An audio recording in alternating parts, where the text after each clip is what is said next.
Hello everyone, in this video we are going to cover measurements and uncertainty. So the learning objective is to explain the significance of uncertainty in measurement in chemistry and how significant figures are used to indicate measurements certainty. We previously learned that observation is an important part of the scientific method. This observation can be qualitative, which means you observe color, you observe smell, and so on. Observation also can be quantitative, and quantitative observation is called measurements. So the measurements are made in an experiment. Examples, we measure the mass, the volume, temperature. Chemists use the data to calculate physical or chemical change. So what they do, they go into the lab, they do some measurements, they collect their data, and then they use this data to calculate physical or chemical changes.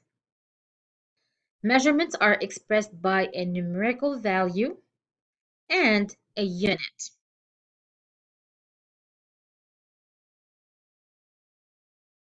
So the numbers in chemistry are always accompanied by units. Example, if I say 50 kilometers, I can not only say 50 because this doesn't mean anything in chemistry. So I have to say 50 kilometers. So 50 is the numerical value and kilometers are the units. And this is why in this class, you always have to report your numbers with their units. A measurement always requires a unit. Now, when we do measurement in the lab using instruments, there always going to be some estimation.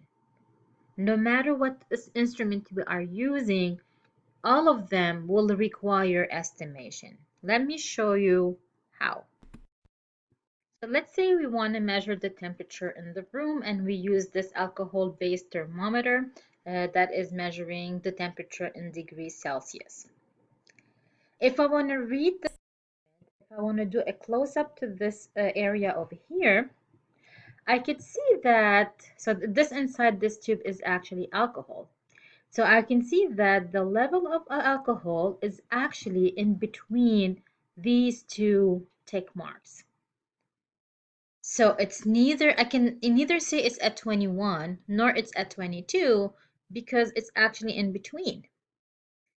And to report this measurement, I will actually have to do some estimation.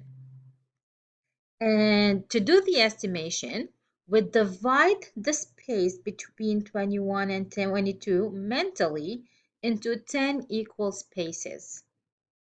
And I would estimate where this alcohol level is.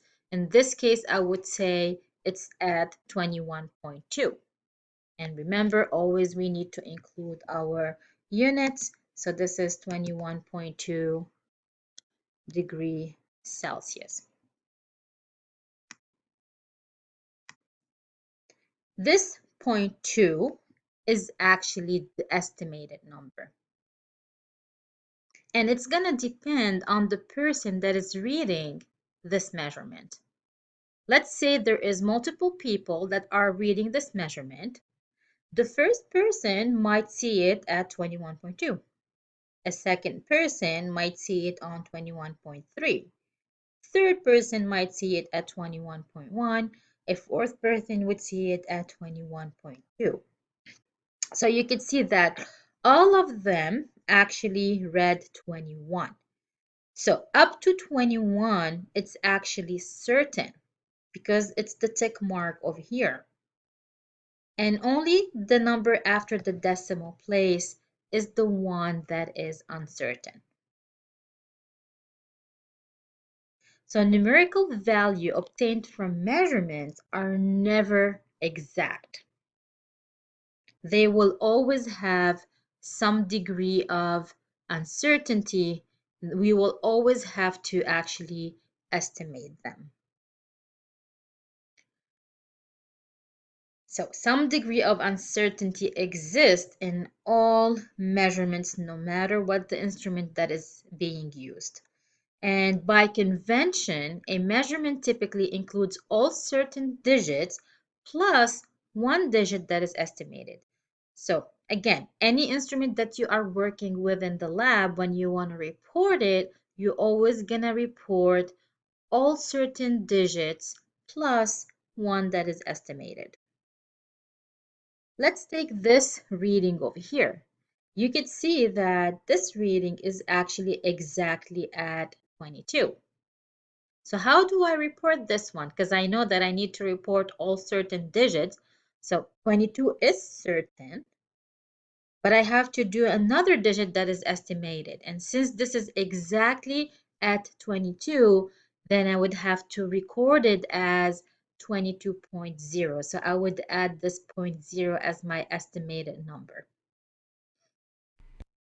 Because of this level of uncertainty, any measurement is expressed by a limited number of digits. And these digits are called significant figures. So the number of significant figures is going to depend on the instrument. It's going to depend on what is the difference between these two tick marks. And the higher the significant figures that we can report from an instrument, the higher the precision of that instrument. Let me show you in case of a ruler how many significant figures I have to report. So this ruler measures in centimeter, and let's say I have this rod that I need to measure the length for. Now if I look at distance between these tick marks on the ruler, they actually equal to 0.1 centimeter. So up to the first decimal points, all the digits are actually certain. So let me see where this ruler actually ends. So if I do this, I could see that this ruler, so the tick mark over here is 1.1. The tick mark right over here is 1.2. And this rod actually is in between 1.1 and 1.2. When I want to record this measurement, I know that it's certainly 1.1. However, I have to estimate that last digit.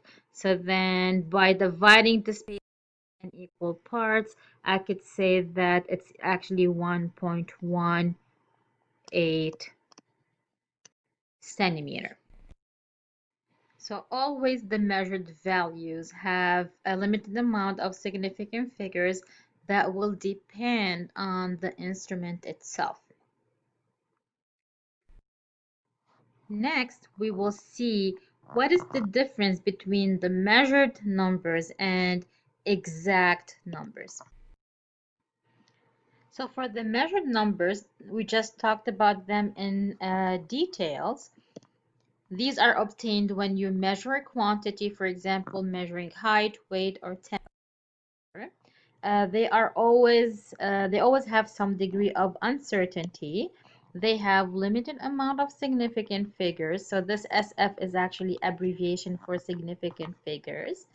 And the higher the amount of significant figures, the more precision. So the more precise is your instrument. Now let's look at the exact numbers. The exact numbers, they have no uncertainty. And there is two types of exact numbers. There is the numbers that are obtained by counting items. For example, you say I have 8 cookies, 2 baked. These 8 and 2 are considered as exact numbers. Also, exact numbers can come from definition. So it's either in an equation or in these unit equalities between the same between measurements in the same system. And we will learn about these little more in later videos for this chapter. Example for definitions from equations. For example, for equation of the volume of sphere, a sphere is 4/3 pi r cubed. So this 4/3 is actually an exact number because it comes from this definition of the volume. And usually exact numbers have unlimited amount of significant figures. So there's no limit on how many of these I can report.